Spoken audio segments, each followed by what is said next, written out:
Senhoras e senhores, bom dia. Sejam bem-vindos a esse evento da Escola do Legislativo, que vai tratar sobre os documentos que precisam acompanhar, né, os projetos que visam declarar de utilidade pública as entidades aqui de São José do Rio Preto, né? Agradeço a participação de vocês. Vejo que tem bastante assessor de vereador aqui, que acredito que é um tema muito importante para vocês, e também o pessoal das entidades ou de fora aqui também, da população que acompanha a gente, né? Gostaria de agradecer também a doutora Danatiele, que hoje vai nos brindar aqui com seu conhecimento, seu largo conhecimento na área, e ela é a pessoa que efetivamente verifica toda a documentação, tem todo o domínio para passar para vocês todos os detalhes aí da documentação necessária, dos cuidados que precisam ter e tudo mais. Então, desejo que vocês aproveitem muito o conhecimento dela, vocês têm a oportunidade aqui de apresentar as dúvidas ao final da palestra, ou talvez durante, aí a doutora vai colocar a forma como prefere a dinâmica, né? E também o pessoal que acompanha pelo Zoom pode enviar as perguntas pelo chat, que a gente, assim que tiver oportunidade, já passa também para a doutora, né? É interessante, né, que vocês possam acompanhar as dúvidas das outras pessoas também, porque isso agrega em conhecimento, porque muitas vezes uma dúvida que a gente nem imaginou, outra pessoa levanta, e isso contribui para que vocês possam ter um maior conhecimento da matéria, né? Então, sem mais delongas, vou passar a palavra para a doutora Danatiele. Muito obrigado. Obrigada, Marcos. Bom dia a todos. Agradeço o empenho de vocês em acompanharem a nossa palestra hoje, ou presencialmente, ou pelo Zoom. Acho que aqui todo mundo consegue me ver. Eu gesticulo bastante, então é importante que vocês consigam me ver bem, sem que eu atrapalhe os slides, né? Agradeço a colaboração da Escola do Legislativo, até foi uma sugestão nossa para facilitar o trabalho do jurídico e para facilitar que as entidades, que as assessorias tenham acesso a essas informações que são tão importantes, né? A utilidade pública municipal é uma realidade de muitas entidades, e saber como cada requisito legal é preenchido facilita esse trabalho até para que a entidade seja capaz de obter os benefícios decorrentes dessa declaração de uma forma mais rápida, né?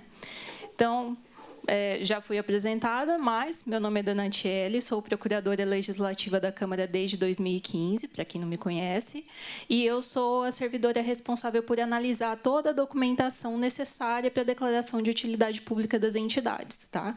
Por isso que nós vamos apresentar hoje, se puder passar por gentileza, Marcos, quais são os tópicos relativos a documentação essencial para a declaração de utilidade pública das entidades municipais, tá? Muito brevemente, os tópicos são esses. Primeiro, o alcance da declaração, né? Qual é o âmbito que é abrangido nessa declaração de utilidade pública? Quais entidades são qualificáveis como de utilidade pública municipal? Como se dá a formalização desse processo? Quais são os requisitos documentais? Ao final, algumas observações técnicas sobre como esses documentos são apresentados ou não, questão de assinatura, se precisa ou não de reconhecimento de firma, se pode ou não ser uma assinatura digital, tá? E quais são os benefícios decorrentes dessa qualificação. Afinal de contas, não é só ser declarada de utilidade pública, né? A entidade tem um gasto documental para conseguir certidões, o que ela vai obter de benefícios com todo esse investimento que ela faz em obter a declaração de utilidade. Pode passar. Então, primeiramente, o alcance da declaração de utilidade pública. A gente sempre ouve falar, essa entidade ela é de utilidade pública municipal, estadual, federal. Qual que é a diferença entre os âmbitos de declaração dessas entidades? Como nós vivemos em um país que é organizado no federalismo, ele tem esferas diferentes de governo, então nós temos o governo federal, o governo estadual, o governo distrital e o governo municipal. O limite que São José do Rio Preto pode estabelecer é exatamente a circunscrição do município. Por quê?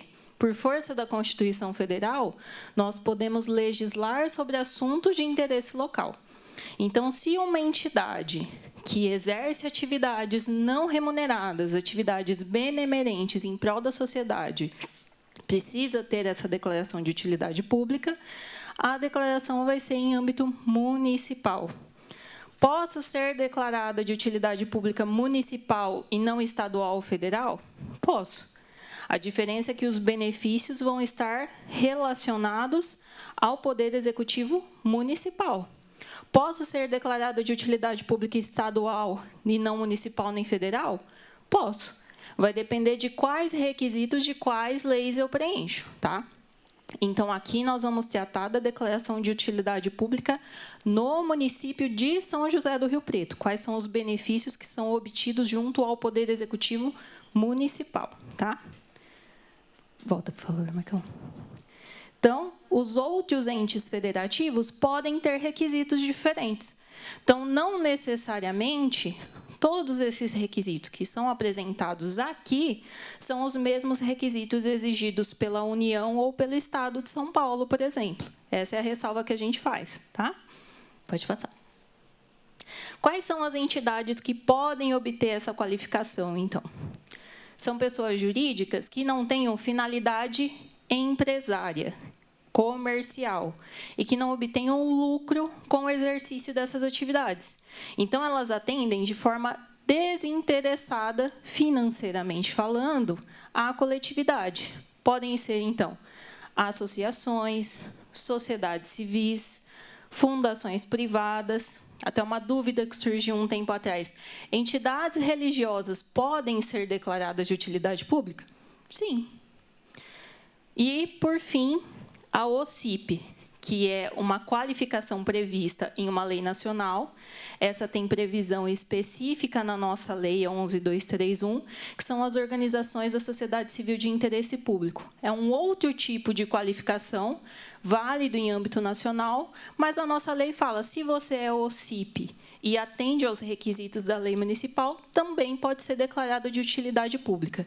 Isso é um detalhe importante. Não é porque eu tenho uma qualificação X, porque me enquadrei na lei, que eu não posso ter uma outra qualificação também. Eu posso ser OCIP e posso ser de utilidade pública. Dependendo das previsões específicas, essas não podem conviver. Então, por exemplo, a lei das OCIPs fala que eu não posso ser, ao mesmo tempo, OCIP e organização social, que é um outro tipo de qualificação. Mas aí é uma restrição dessa lei específica. Na nossa lei não tem vedação nenhuma, tá? Pode passar, Marcos. Quais são as entidades vedadas, então? Nós temos aquelas que não sejam formalmente constituídas no Brasil, ainda que consolidadas no exterior. Então, vocês podem perceber, normalmente, as entidades internacionais têm uma ramificação brasileira. Por exemplo, WWF Brasil, que é um exemplo de entidade que atua na defesa do meio ambiente e tem que ter essa ramificação. A ideia aqui é a mesma. Eu existo em âmbito internacional desde 1960. Fui formalizada no Brasil? Não. Então, eu não consigo declaração de utilidade pública dentro do território brasileiro.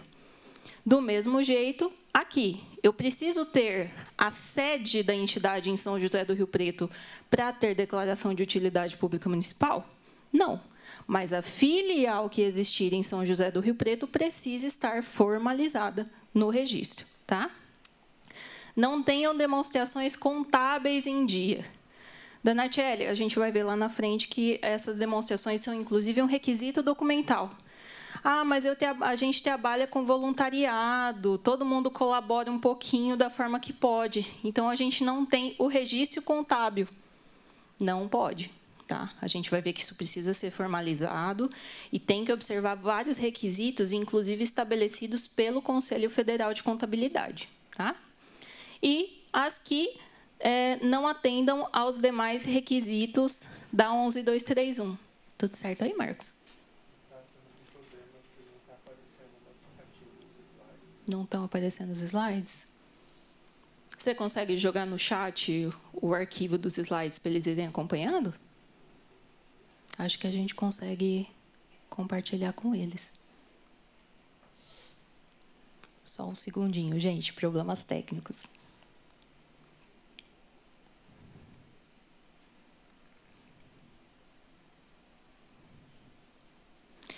Então, gente, o pessoal que está acompanhando pelo Zoom, nós vamos passar para vocês o arquivo para vocês conseguirem ir acompanhando, tá? A gente teve um problema na transmissão que não está aparecendo o slide.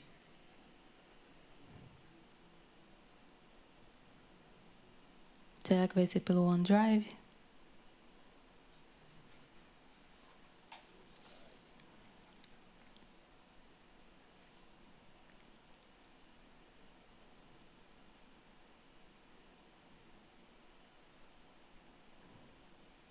Qualquer coisa a gente pode passar para eles depois, Marcos. É melhor, não é? Para não atrapalhar o horário. Tá.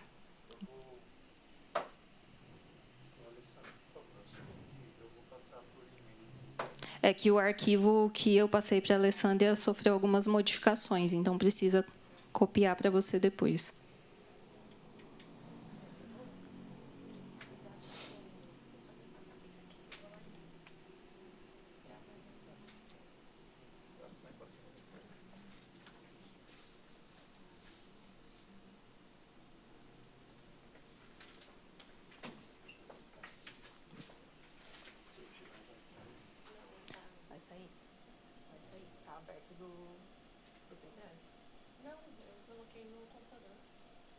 Você pôs? É, pode tirar. Então tudo bem. Lógico, fica até pode tirar. Prosseguindo então, gente. Então, basicamente, as entidades vedadas são aquelas não constituídas formalmente no Brasil, além dos requisitos previstos na legislação municipal, tá? Pode passar, por favor, Alê. Como se dá a formalização dessa declaração de utilidade pública municipal? Os assessores que nos acompanham já sabem, né? Até fazem esse acompanhamento com a gente. Isso se dá por meio de projeto de lei ordinária, tá? Quem que tem a iniciativa, quem que pode chegar no protocolo da Câmara Municipal e apresentar esse projeto? Ou o prefeito, ou o vereador, isoladamente ou em conjunto, pode ser um vereador sozinho. Aliás, a maioria dos projetos são apresentados por vereadores isoladamente, ou por iniciativa popular. Só que a iniciativa popular acaba sendo mais difícil, porque ela precisa ser assinada por 5% do eleitorado municipal. Hoje em dia, isso está dando umas 17.200 assinaturas. Então, o que as entidades interessadas costumam fazer? Procurar o vereador de sua preferência, apresentar a documentação necessária, e aí esse vereador encampa a entidade e apresenta o projeto, tá? Como prevê a própria 11231, todo projeto de declaração de utilidade pública deve estar acompanhado dos documentos que nós vamos apresentar hoje, tá? Pode passar, por favor, Alê. Então, esse aqui é um modelinho do projeto de lei, tá? Vocês têm o modelo já encaminhado aos gabinetes. São basicamente 2 artigos. A ementa, que é a apresentação do assunto do projeto, declara de utilidade pública municipal o nome da entidade. O primeiro artigo, fica declarado de utilidade pública para todos os fins de direito à entidade tal, sem fins lucrativos e inscrita no CNPJ, com sede e foro no município de São José do Rio Preto, estado de São Paulo. Alguns vereadores costumavam colocar o endereço da entidade no artigo. Por que nós não recomendamos fazer isso? Pode ser que a entidade precise mudar a sede em algum momento da existência dela. Se ela precisar fazer essa alteração, a lei vai estar desatualizada, ela vai ter que procurar de novo o vereador, pedir para ele fazer uma alteração para atualizar o endereço, além de fazer a atualização desse endereço no cartório com registro posterior. Então, não tem necessidade. Pode ser aquela previsão genérica de que a sede e o foro são no município de São José do Rio Preto. Dona Tchely é filial, com filial no município de São José do Rio Preto. Vai depender de como essas entidades são estruturadas. Não tem problema nenhum. Só se atentem a isso, tá? Porque se for a filial e não a sede, precisa ter essa pequena alteração ali. A filial tem um registro específico feito com menção, inclusive, a CNPJ diferente. Então, quando nós formos conferir a documentação, nós vamos ver se a documentação é relativa à filial ou à sede e vamos bater com o que está previsto no artigo. Tá? E o segundo, pode voltar a ler. Esta lei entra em vigor na data de sua publicação, que é uma previsão padronizada do início da vigência da lei. Então, quando o prefeito sanciona, depois de a Câmara aprovar, ele publica essa lei decorrente declarando a utilidade pública municipal no Diário Oficial do município e, a partir deste momento, a entidade é declarada de utilidade pública municipal. Alguma dúvida até aqui? Alguma no chat, Alê? Tá, pode passar. Quais são os documentos, então, que eu preciso apresentar para que essa entidade comprove a utilidade pública dela, a atuação dela em conformidade com os requisitos legais? São 10 requisitos, tá, gente? A gente vai passar um a um para vocês entenderem. Esse é o momento de tirar dúvidas. Podem me interromper, levantem a mão, que a gente vai sanando ao longo da explicação, tá? Pode passar, Lê. Primeiro, aquisição da personalidade jurídica há mais de um ano. A comprovação desse requisito, apesar de acharem que é pelo cartão do CNPJ, não é. O cartão do CNPJ comprova simplesmente que aquela empresa tem registro na Receita Federal. Como é uma entidade não empresária, o início da personalidade jurídica, associação, fundação, se dá com o registro no cartório. No nosso caso, é o RTD. Quando a sede é em São José do Rio Preto, é o RTD, que fica aqui na 15 de novembro. Tá?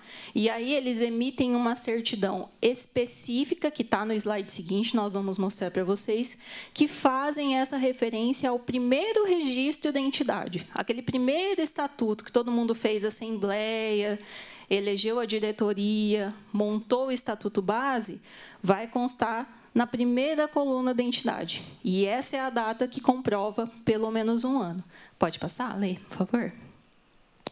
Então, apesar de ter ficado pequenininho aqui, esse é o modelo da certidão. É uma certidão padronizada, feita pelo próprio cartório, tá? Que tem os dados básicos da entidade. Então, tem a denominação, que é o nome da entidade, a natureza jurídica, que são aquelas espécies que nós falamos, pode ser associação, pode ser sociedade civil, pode ser fundação, aí vai depender de como decidiram organizar a entidade. CNPJ, endereço, se tem ou não filial. Quando tem filial, tem o CNPJ da filial aqui também. Prazo de duração, que normalmente é indeterminado, né? As associações são fundadas para ter uma vida longa. O mandato da diretoria, quantos anos são, quando vai vencer. A composição dessa diretoria, e aqui a gente vê todos os registros que foram protocolados pela entidade. Então, esse é o primeiro registro. Essa é a data de nascimento da entidade, 20 de maio de 2020. Então, quando nós formos contar um ano, o um ano completou em 20 de maio de 2021. A partir desse momento, ela pode ser declarada de utilidade pública. Tá? Contem sempre do primeiro registro. Pode passar, Lê. Essa é uma dúvida comum. A minha entidade já funciona informalmente há mais tempo do que isso. Posso ter a declaração de utilidade pública? Não, infelizmente não. É necessário que esse registro seja feito, e mesmo que a entidade já funcione há 10, 15 anos, se esse registro não foi formalizado ou foi formalizado há menos de um ano, nós vamos contar o primeiro ano a partir daquele primeiro microfilme registrado. Tá? Quem diz isso é você, Dona Tchelle? Não, é o Código Civil, no artigo 45, que fala que a existência legal das pessoas jurídicas de direito privado se inicia com a inscrição do ato constitutivo no respectivo registro, que é sempre o cartório de pessoas jurídicas. Tá? Alguma dúvida? Pode passar. Estar em contínuo e efetivo funcionamento desde o registro. Nós precisamos de, pelo menos, uma comprovação por ano de existência da entidade. A gente sabe que, durante o período pandêmico, foi mais difícil, às vezes as entidades só conseguiam fazer reuniões remotas. Então, existe uma margem maior de comprovação desses documentos, mas nenhum ano pode ficar sem comprovação, tá? O que é importante?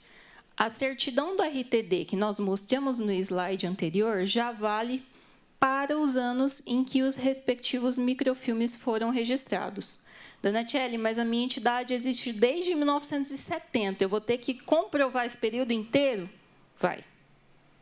Infelizmente, todos os anos precisam ser comprovados. E aí nós temos um rol de documentos extenso que pode comprovar. Pode passar. São aceitos relatórios de atividades, demonstrações contábeis não zeradas, como nós falamos para vocês, tem que ter esse registro de entradas e saídas financeiras, contas em nome da entidade, luz, água, telefone. Ah, mas a conta de luz está no nome do presidente da entidade. Não serve. Se não estiver em nome da entidade, não tem validade jurídica para a gente, tá? Posts em redes sociais. Então, vocês têm uma conta de Instagram, uma conta de Facebook, divulgando, hoje, no dia de hoje, nós fizemos uma atividade social no bairro tal, distribuímos ovos de Páscoa para as crianças em situação de vulnerabilidade. Tendo a data no post, para a gente já serve, tá? Fotos de eventos realizados, documentos expedidos por autoridades. Então, o alvará de funcionamento, o laudo do bombeiro, tendo a data, para a gente é suficiente, tá? Então, qualquer forma válida, documental, que tenha a data para comprovar o exercício da atividade naquele ano, já é o suficiente.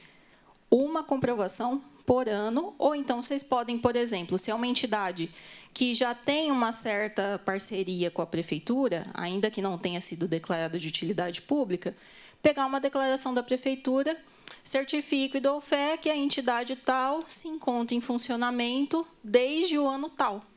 Para a gente é o suficiente, ela já engloba esse período. Então, qualquer documento que tenha data serve para a gente, tá? Pode passar. Terceiro, a gratuidade dos cargos da sua diretoria.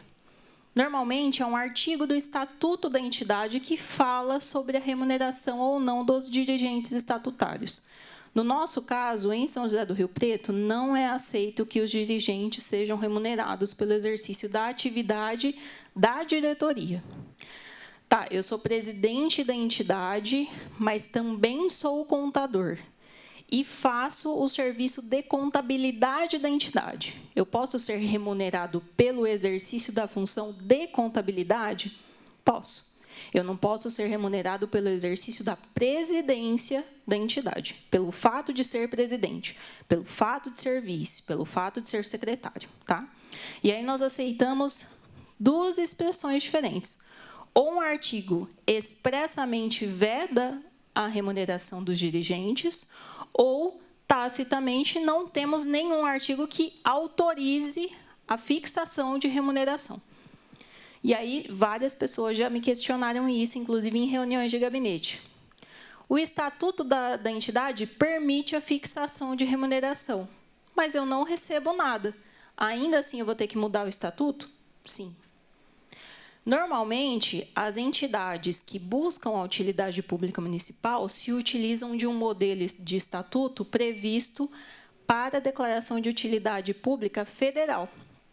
Em âmbito federal, é permitida a remuneração, mas no nosso caso, não.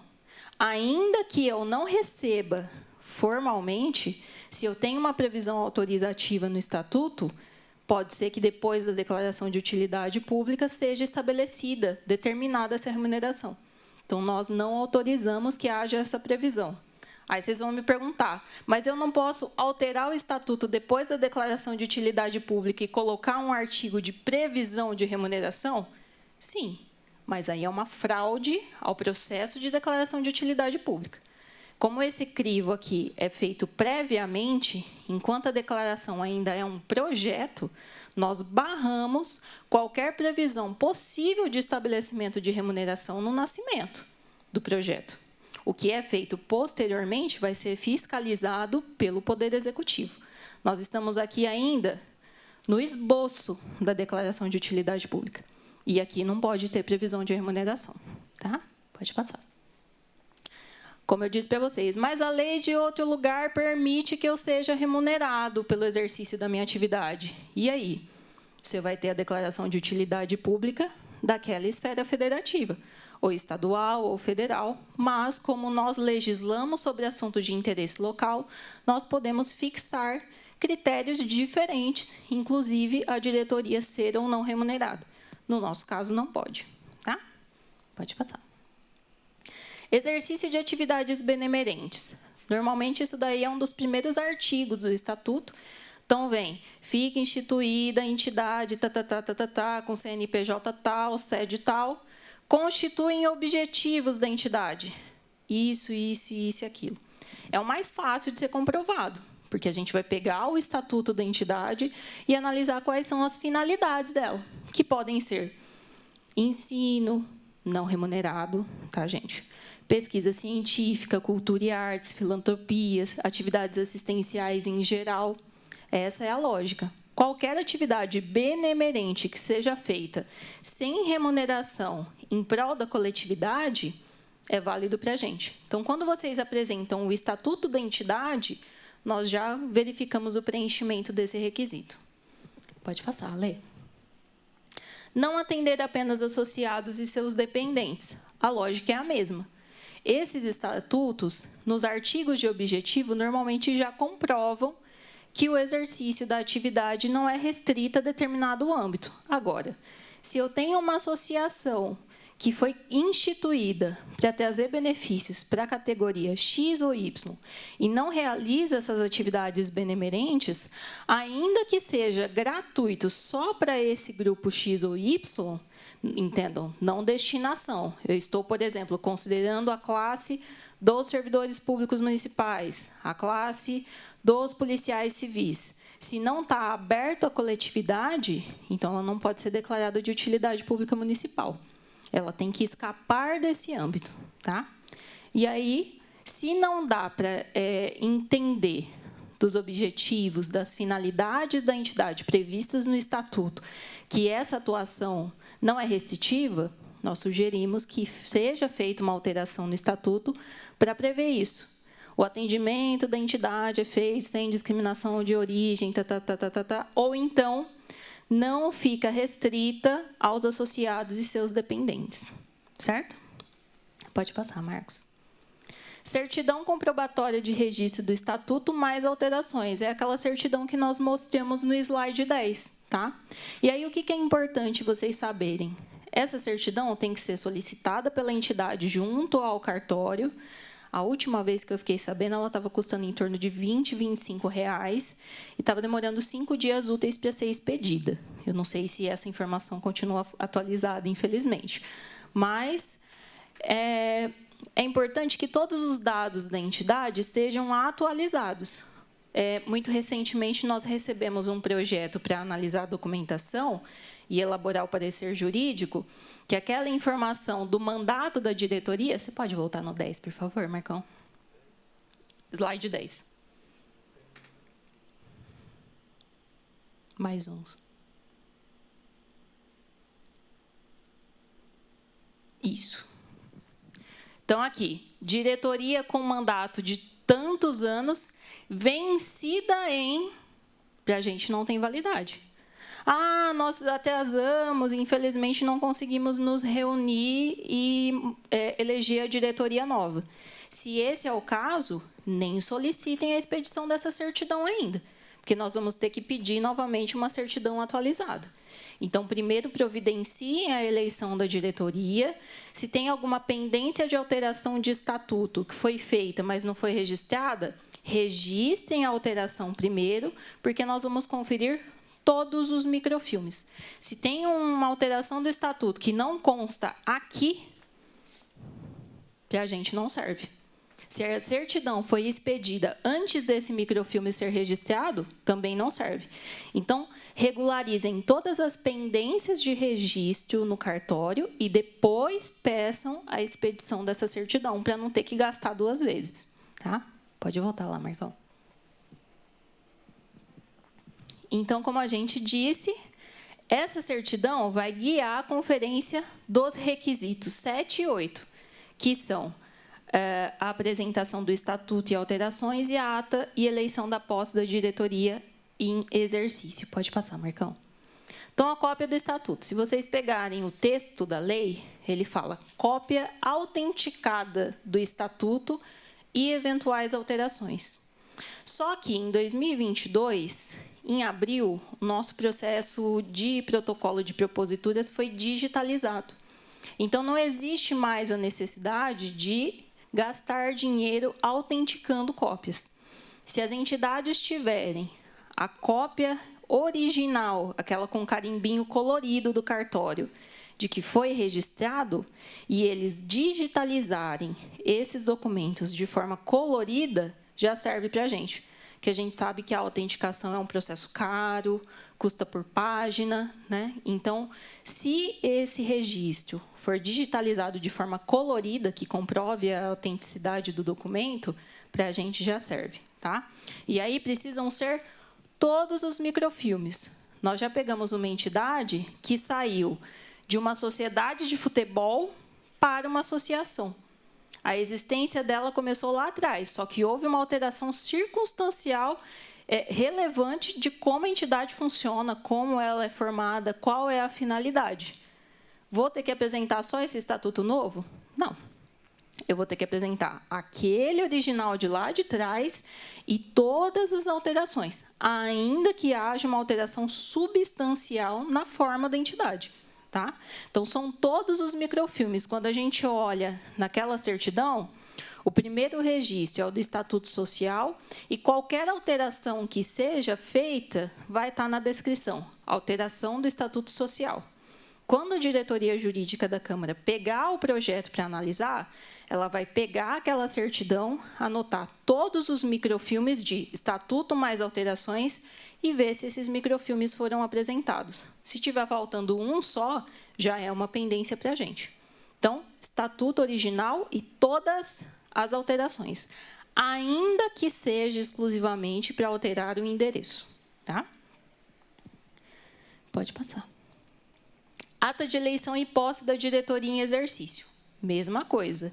Não precisa ser cópia autenticada. Se a digitalização for colorida com o carimbo do número do...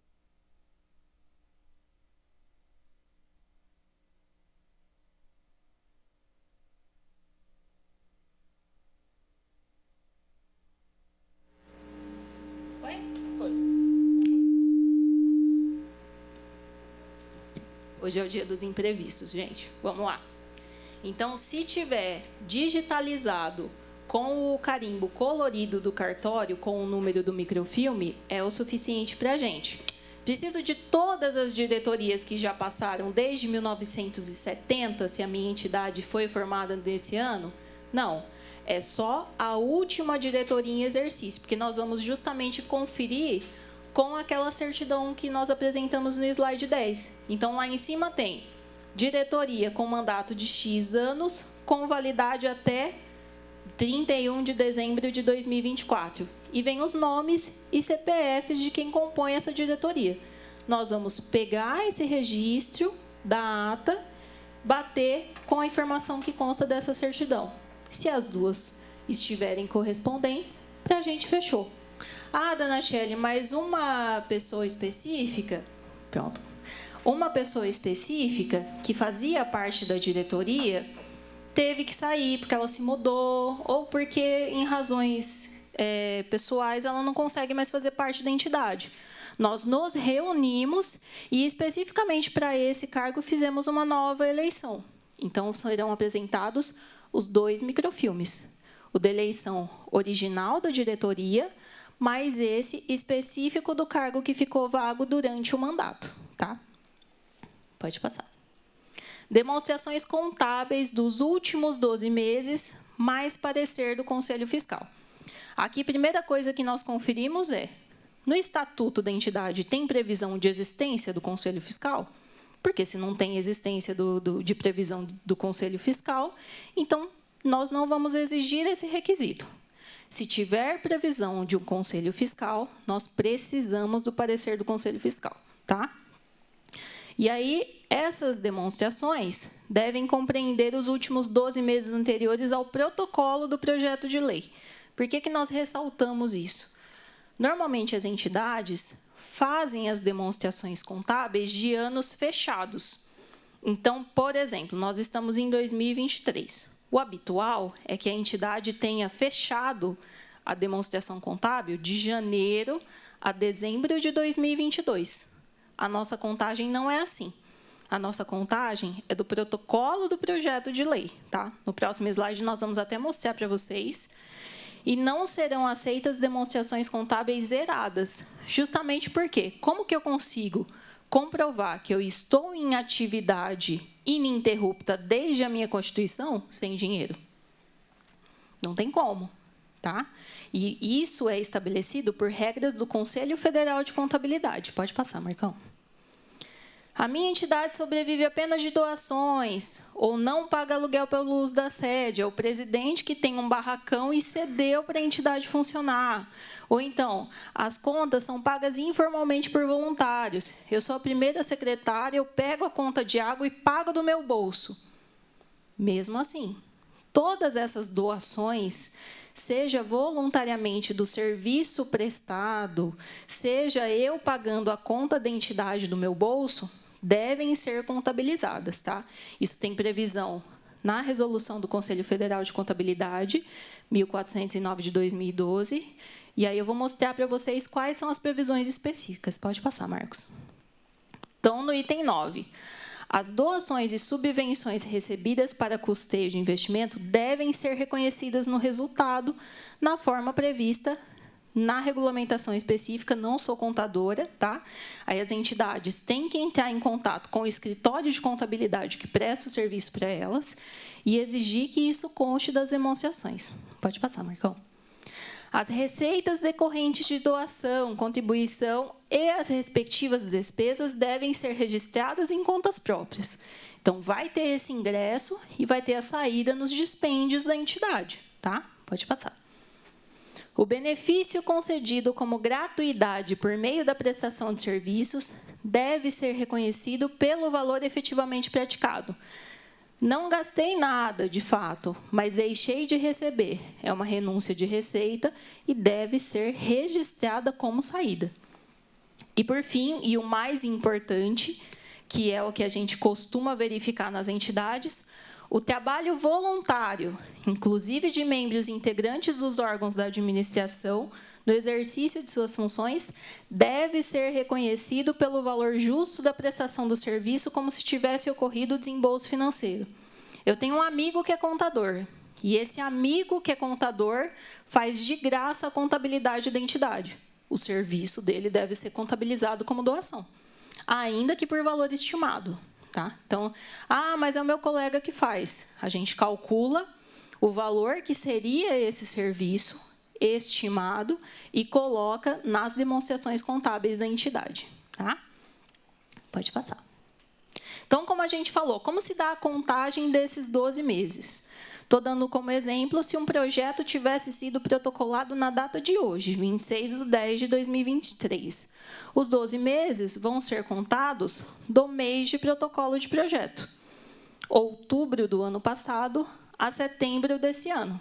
Então, eu posso pegar as demonstrações contábeis fechadas do ano passado, que já foram apresentadas, aprovadas pelo Conselho Fiscal, e complementar com um balancete de 2023, que vai de janeiro a setembro. O importante disso daqui, normalmente, essas demonstrações contábeis são feitas pelos escritórios em um programa uniformizado. O escritório compra esse programa e não tem como mudar. Então, os campos que saem normalmente são a assinatura do presidente da entidade e a assinatura ou do contador ou do técnico de contabilidade que tem o registro no CRC. Nós precisamos da assinatura de todos os integrantes da diretoria. Como que faz? Assine embaixo no campo livre. Não precisa ter especificamente o campo com o nome da pessoa. Por quê? Como vocês vão apresentar para a gente aquela ata de eleição e posse da diretoria, nós vamos confrontar as assinaturas. esse ser humano, que é o primeiro secretário, assinou, bate a assinatura com a assinatura apresentada na demonstração contábil? Perfeitamente. Para a gente é o suficiente. Tá? Nós vamos fazer esse trabalho de comparar as assinaturas. Então, não tem necessidade de ter o campo específico prevendo o nome de todos da diretoria. É importante que eles assinem. Tá? E, com relação ao parecer do Conselho Fiscal, quando existir esse órgão na entidade, todos os titulares do Conselho Fiscal precisam assinar esse parecer, que é relativo ao mesmo período. Se eu estou exigindo demonstrações contábeis de outubro do ano passado a setembro deste ano, lógico que a análise do Conselho Fiscal também tem que ser de outubro do ano passado a setembro deste ano. Pode passar, Marcão. Vou só tomar uma aguinha, gente. Vai secando a boca, né?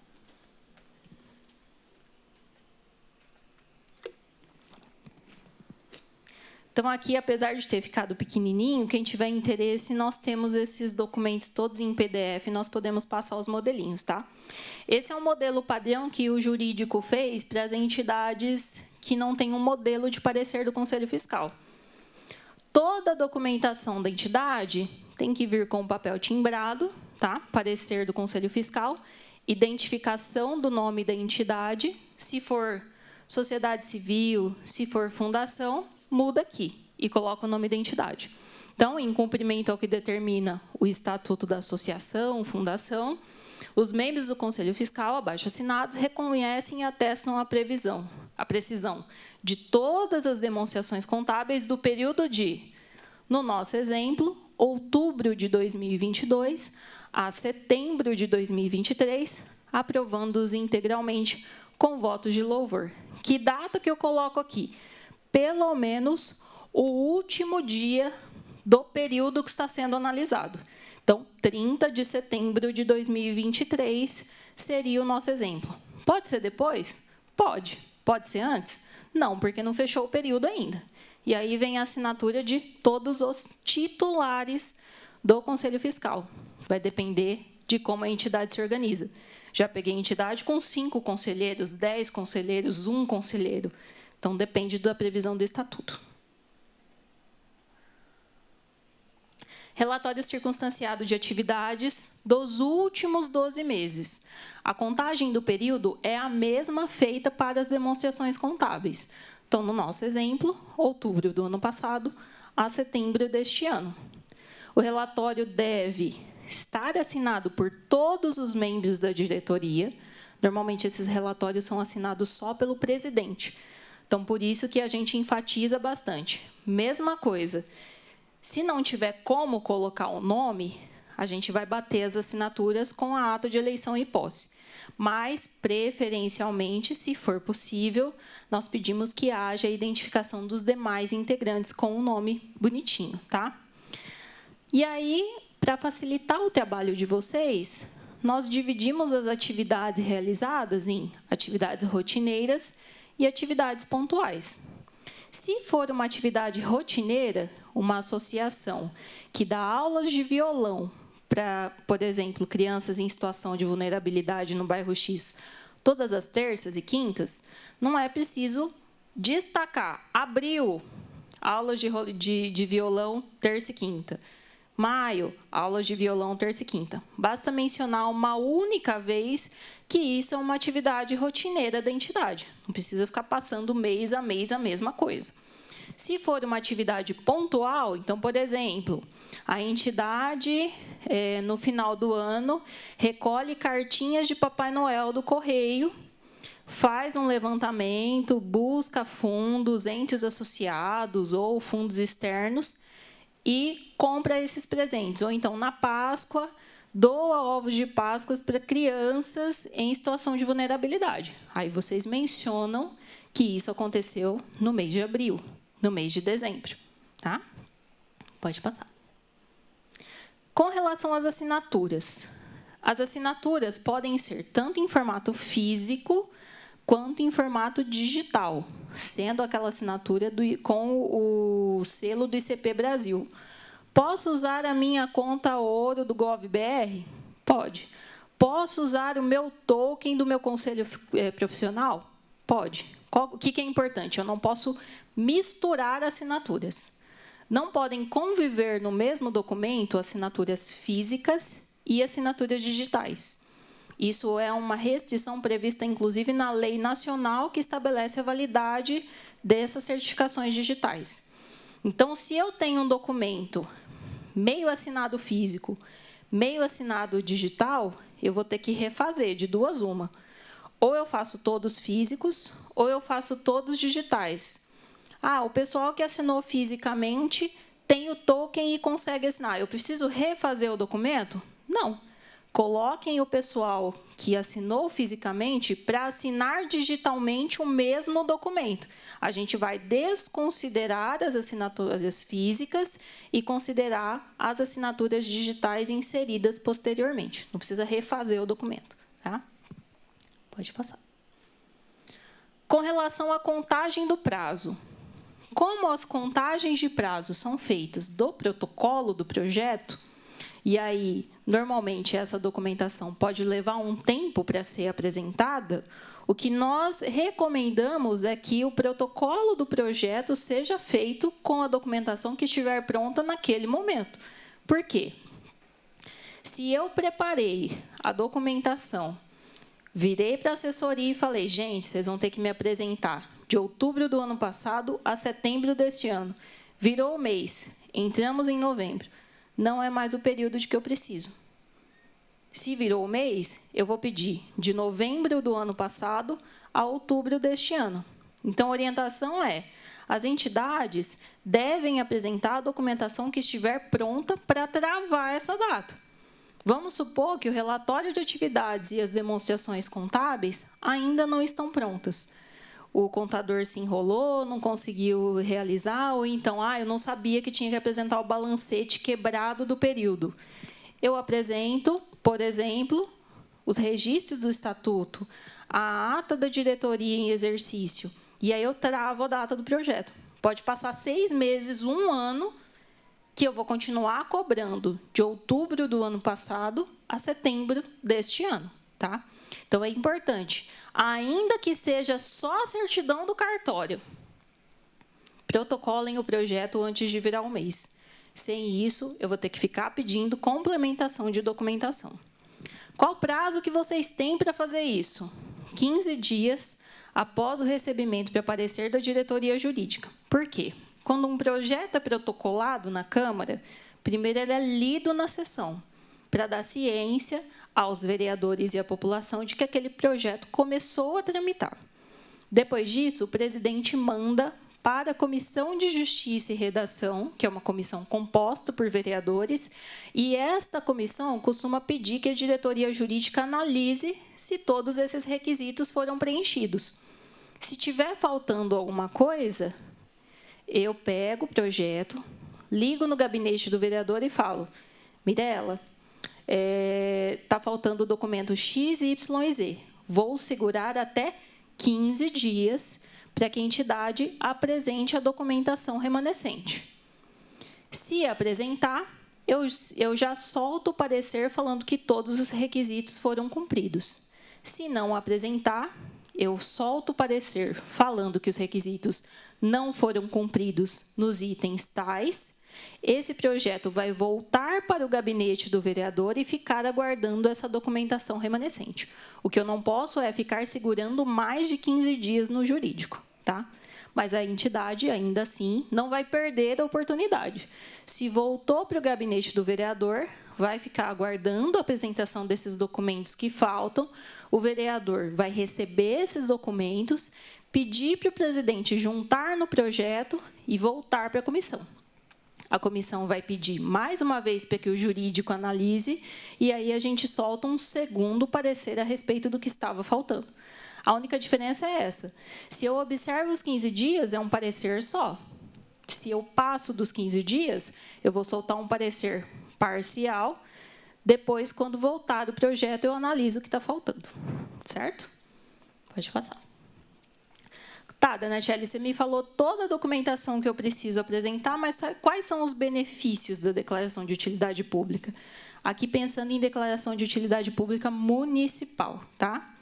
Nós temos previsão legal de que é dada a isenção de IPTU dos imóveis da entidade ou dos imóveis em que a entidade está instalada. Então, por exemplo, eu tenho um imóvel próprio, eu uso ele como sede da entidade, não vou pagar IPTU. Normalmente, eu preciso solicitar isso anualmente na prefeitura, mas os escritórios de contabilidade já sabem fazer esse procedimento. Tá, o imóvel é meu, mas ele acabou ficando pequeno demais, eu tive que mudar para outro lugar. Para ele não ficar parado, eu aluguei. Só que esse valor é integralmente revertido para a entidade. Vou ter a isenção de IPTU mesmo assim. Eu não tenho imóvel, eu alugo um imóvel para instalar a entidade. Vou ter a isenção do IPTU mesmo assim. Mesmo que o imóvel não seja meu, mas seja alugado em prol da entidade e fique comprovado.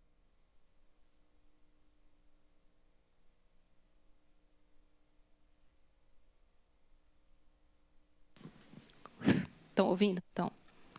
Então, mesmo que o imóvel da entidade não seja propriamente dela, não seja proprietária, se for utilizado na consecução dessas atividades, é o suficiente, tá? Isso fica comprovado em um processo.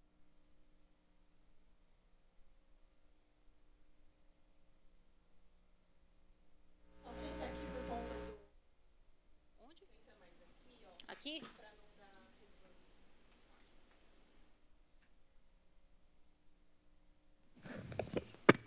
Vocês estão me ouvindo bem? Vamos lá.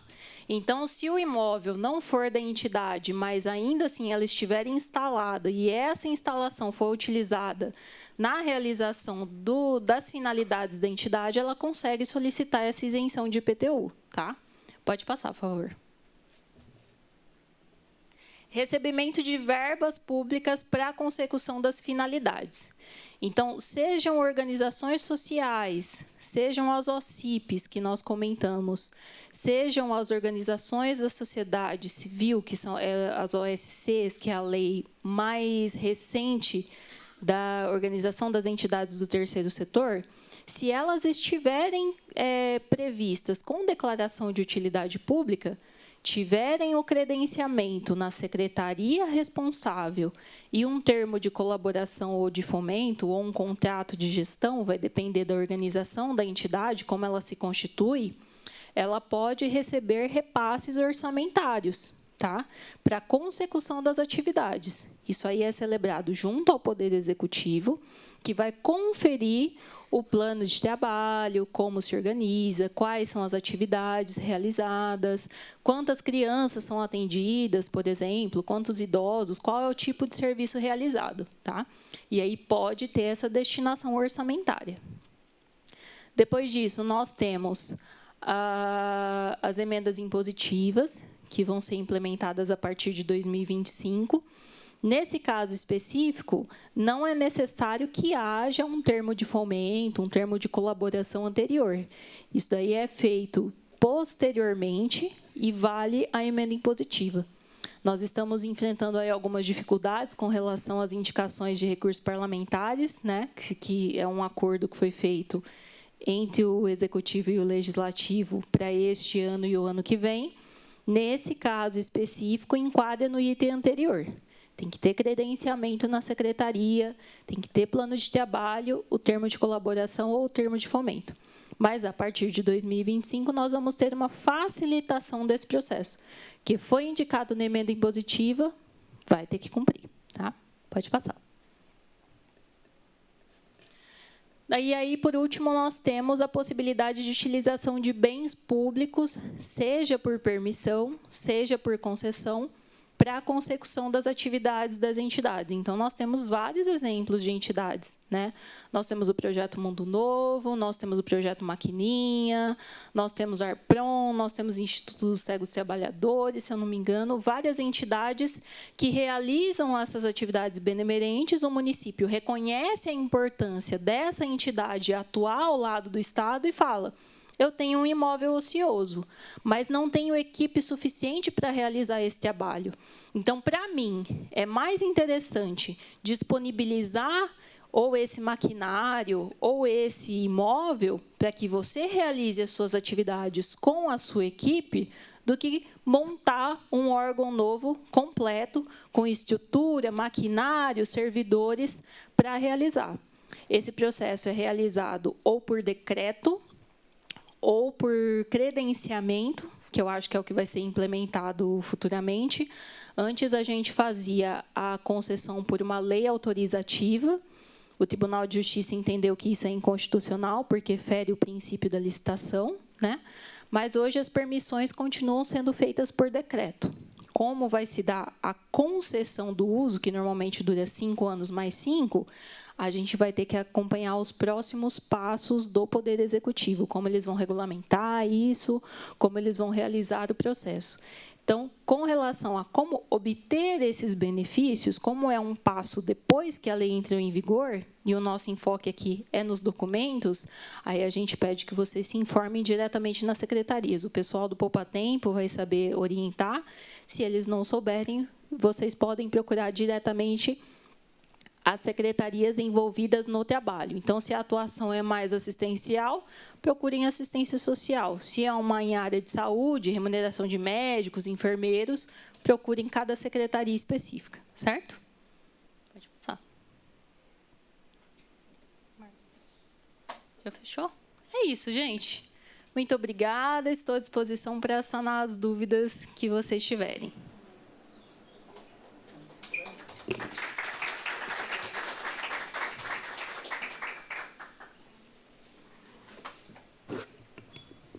Bem, a palavra está aberta. Se alguém quiser fazer uma pergunta, é só falar que a gente anuncia aqui no microfone para ficar gravado também.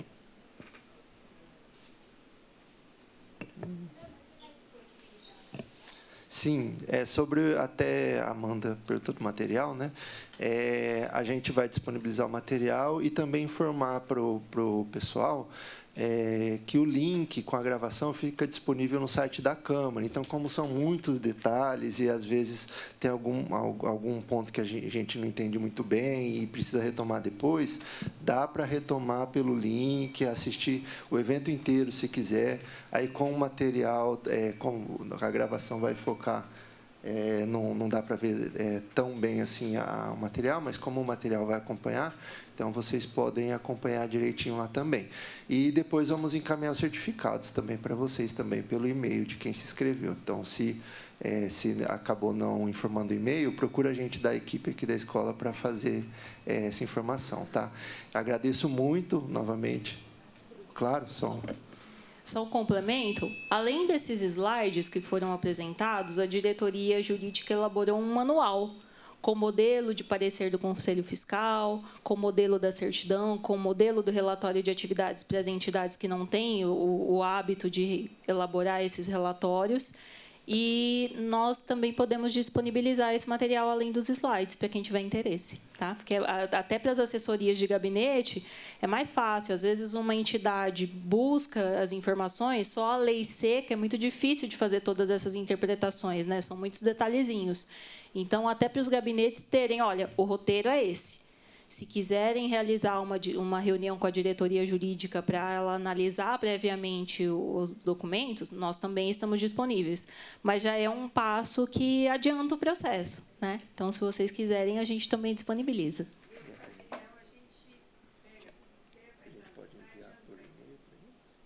O pessoal da escola vai encaminhar por e-mail para todos os inscritos. Se algum gabinete não conseguiu acompanhar, mas tiver interesse, pode me procurar também, que eu passo por e-mail ou por WhatsApp. Não tem problema. Bem, então é isso, pessoal. Agradeço muito a participação de todas e de todos.